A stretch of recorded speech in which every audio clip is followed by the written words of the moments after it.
Hello YouTube and potential Savage 110 buyers. This is my third and hopefully final video in regards to my Nightmare Savage purchase. This rifle you're looking at here was a replacement for a synthetic stock rifle I bought that had issues with the receiver machining. They replaced the receiver once. It had really poor machining marks, and they offered me the Woodstock 110 as an upgrade, GXP3. And when I got it, this is what I noticed inside the receiver. Very rough marks. Hopefully you can see those when I called Savage about it. Joe DeGrande there said that those were called hewing marks. H-E-W-N, hewing marks. And when you look up hewing on Google, it's mainly a term used in woodworking, and it basically means a rough cutout and not really a precision machining type terminology. And again, according to Joe, apparently the way they machine the inside of the receiver for the bolt raceways is they have 5 different size dies, and once they drill the center out, these dies are shaped like the bolt lugs, and they basically just plow that metal out, just push it out. It's not machine cut, they just plow it out. And that was coming straight from Savage Arms.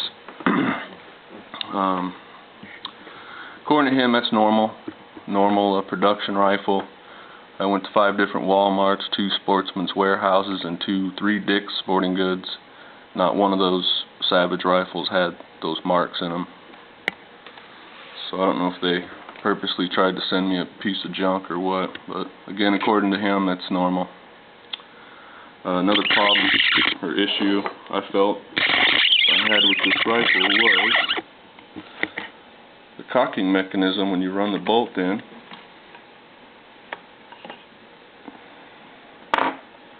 Right here, it bounces over the rear tang, and then as it goes in, bounces one more time there, and bounces one more time inside the receiver. You can hear that click, click, click, click, click. And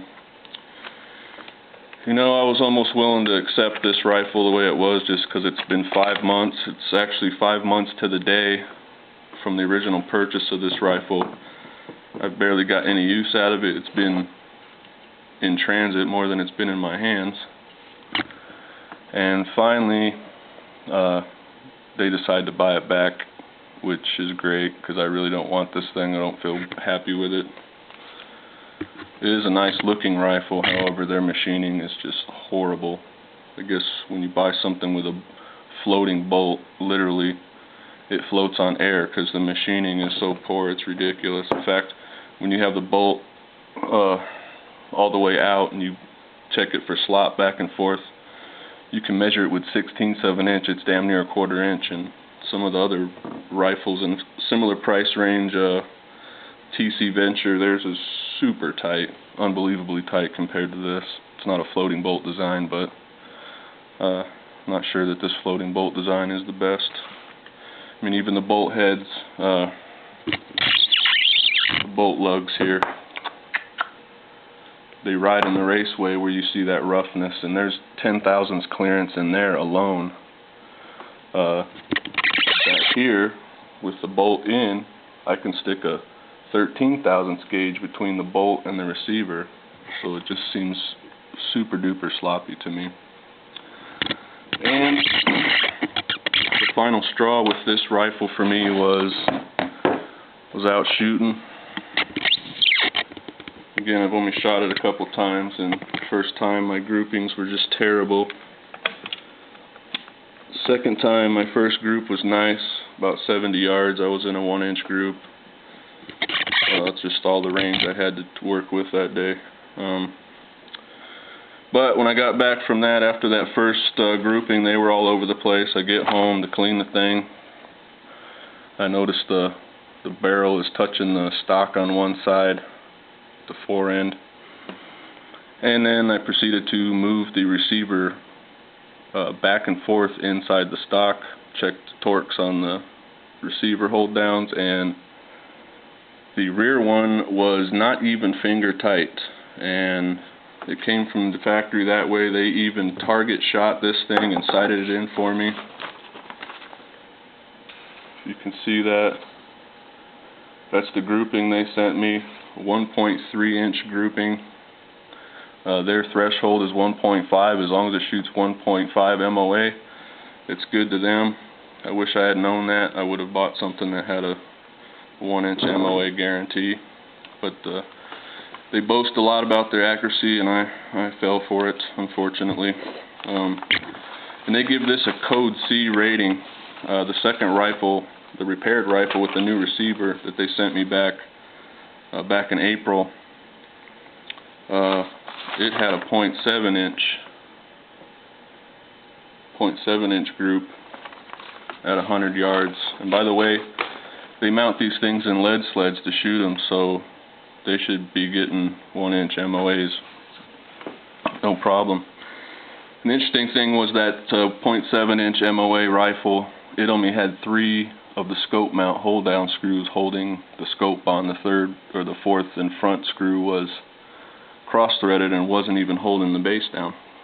So that's pretty interesting. Anyhow, I noticed this rear screw is loose, the rear action screw, so I go to torque it down, and as I'm torquing it down, I notice the rear tang is getting sucked further down into the stock, at which point I checked to see if it was floated, and it binds on this side. In fact, when you tighten it down, the receiver moves over this way, the barrel moves to the left, and at the fore end to where it's almost touching the stock. So this is what happened when I loosened it back up. If you notice, that rear tang is lifting as I loosen that, and that's just with finger pressure. If you put an actual wrench on it and try to torque it down, it just keeps sucking further and further down. Matter of fact, I don't have a real accurate way of measuring that, but I did torque it down to about 10 or 15 inch-pounds and measured the distance here, the height distance, loosened it up, measured that distance again, and I was getting anywhere from 47 to 53 thousandths of movement. That's quite a bit of movement, quite a bit of extra pressure you're sticking on the front receiver hold down, because that torques down fine. And another comment on that rear receiver is it's a plastic trigger guard, and it's supposed to be pillar bedded. Well, the front action screw torques down fine. As soon as it bottoms out on the pillar, you barely get another quarter turn and it's torqued. The rear one, it just keeps sucking it in further and further and further. It never contacts the pillar. It just keeps putting more pressure on the rear tang, and that just can't be good for accuracy, putting that much tweak on a receiver like that. Not to mention, this is where all your trigger stuff's located, underneath this tang. So if you're putting pressure on it like that, you're going to throw the accuracy of all those little components moving around in there. Anyways, on top of that, we had, if you can see the bolt here, very hard to make out. There's some black specks right in here. It's actually pits in the casting. I thought it was muck, and I was trying to hit it with the wire brush, and it wouldn't come out. Put it under magnifying glass, and it's actually pits in there. And here's the front. Hard to see that, but how dirty that thing is. It came that way. It won't come clean. In fact, they sent this thing to me dirty. They did send it with a bag of shells that were presumably the one shot through it for targeting.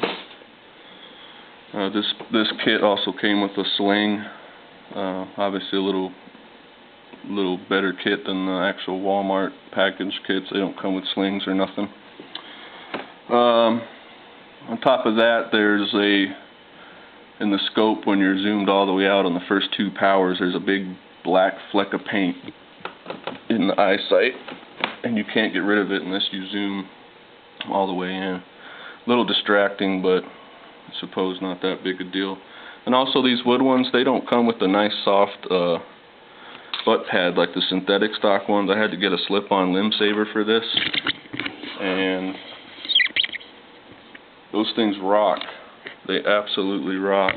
They're awesome. I highly recommend it. You buy them at Walmart under the Winchester name for $20. Best $20 you'll spend on a rifle if you don't have a nice butt pad like that.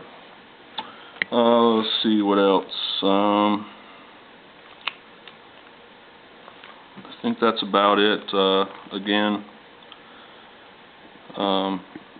Savage is buying this back from me, so hopefully all goes well. I will say that their their service department's been really nice as far as covering all the shipping costs.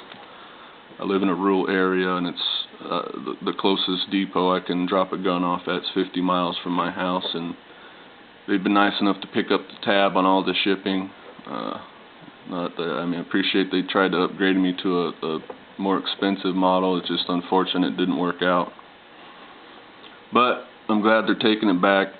Sucks for me. I got to start all over, look for something else, and hopefully get something by October for an elk hunt I've got drawn for. I probably will not be buying a Savage.